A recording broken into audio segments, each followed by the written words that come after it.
The making of New Delhi. This video is brought to you by Unacademy in association with GyanCentral.com. Now in 1803, as we know, the British gained control of Delhi after defeating the Marathas.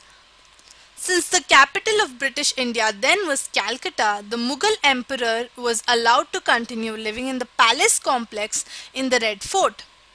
The modern Delhi, as we know it today, developed only after 1911 when Delhi became the capital of British India. Now before 1857, developments in Delhi were somewhat different from those in other colonial cities. Like in Madras, Bombay or Calcutta, the living spaces of Indians and British were sharply separated. Suppose this is the city. Indians lived in the black area and the British lived in well laid out white areas. But in the case of Delhi, in the first half of the 19th century, the British lived along with the wealthier Indians in the walled city. Now the British learned to enjoy Urdu, Persian culture. They even started participating in local festivals. Now the establishment of Delhi College in 1792 started flowering a lot of intellectual studies like sciences as well as the humanities. Now largely in the Urdu language. Many refer to the period from 1830 to 1857 as the Delhi Renaissance. All this changed after 1857. Now during the revolt that year, as we've already seen, the rebels gathered in the city and persuaded Bahadur Shah Zafar to become the leader of the uprising. Delhi remained under the rebel control for 4 months. Now when the British regained the city, they embarked on a campaign of revenge and plunder. The famous poet Ghalib witnessed the events of that time and described the ransacking of Delhi in 1857 as, when the angry lions, that is the British, entered the town, they killed the helpless and burned houses.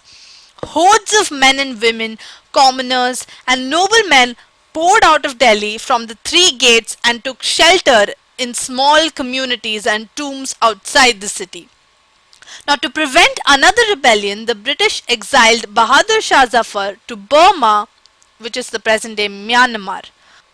They even dismantled his court, razed several of the palaces and closed down gardens and built barracks for troops in their place. Now the British wanted Delhi to forget its Mughal past. The area around the fort was completely razed off of mosques, gardens or pavilions. The British wanted a clear ground for security reasons. Mosques in particular were either destroyed or put to other uses. For instance, the Zinat al-Masjid was converted into a bakery. No worship was allowed in the Jama Masjid for 5 years. 1/3 of the city was demolished and its canals were filled up. In the 1870s, the western walls of Shahjahanabad were broken to establish the railway and allow the city to expand beyond the walls. So the British now began living in the sprawling civil lines area that came up in the north, away from the Indians in the walled city. So before 1857, the British in Delhi lived with the wealthy Indians within the walled city, and after 1857, they started living on the north side of the walled city, outside of the walled city. Now the Delhi College was turned into a school and it was shut down in 1877. The picture here is a present day Delhi College, but the previous Delhi College, the earlier Delhi College, was shut down in 1877. So now the British planned a new capital because they were fully aware of the symbolic importance of Delhi.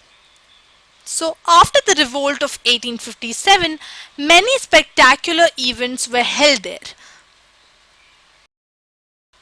Now in 1877, Viceroy Lytton organized a darbar to acknowledge Queen Victoria as the Empress of India. Now remember that Calcutta was still the capital of British India, but the Grand Darbar was being held in Delhi. Why was this so?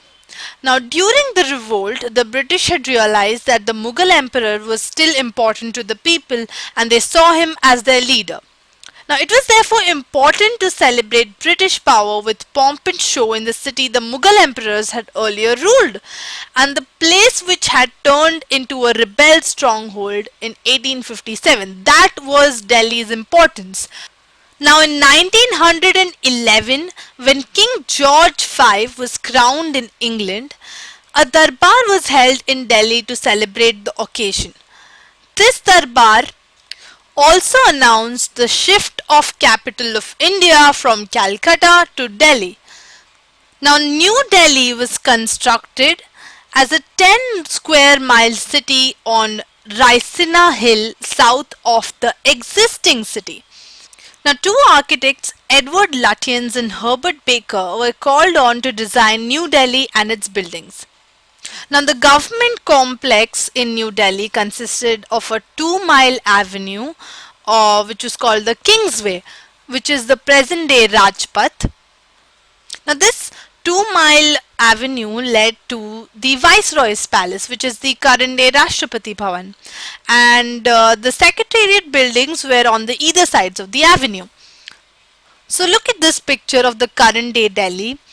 One end of the Rajpath is towards the India Gate, the other end to the Rashtrapati Bhavan, and while we are going to the Rashtrapati Bhavan, we have the two Secretariat buildings on both sides.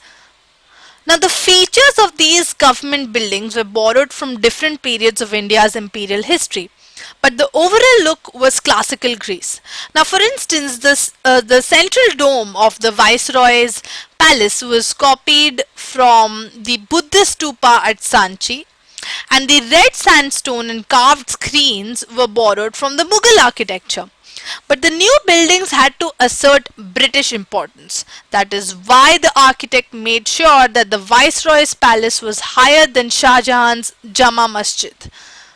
Now, how was this to be done? New Delhi took nearly 20 years to build.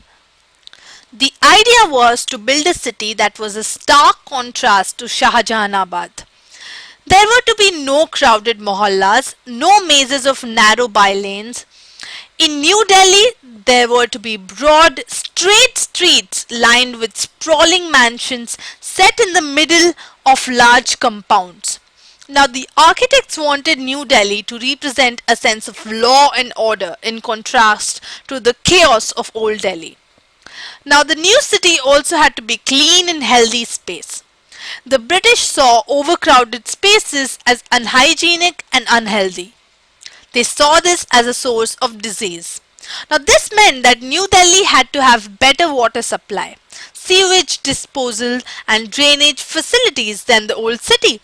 It had to be green with trees and parks, ensuring fresh air and adequate supply of oxygen.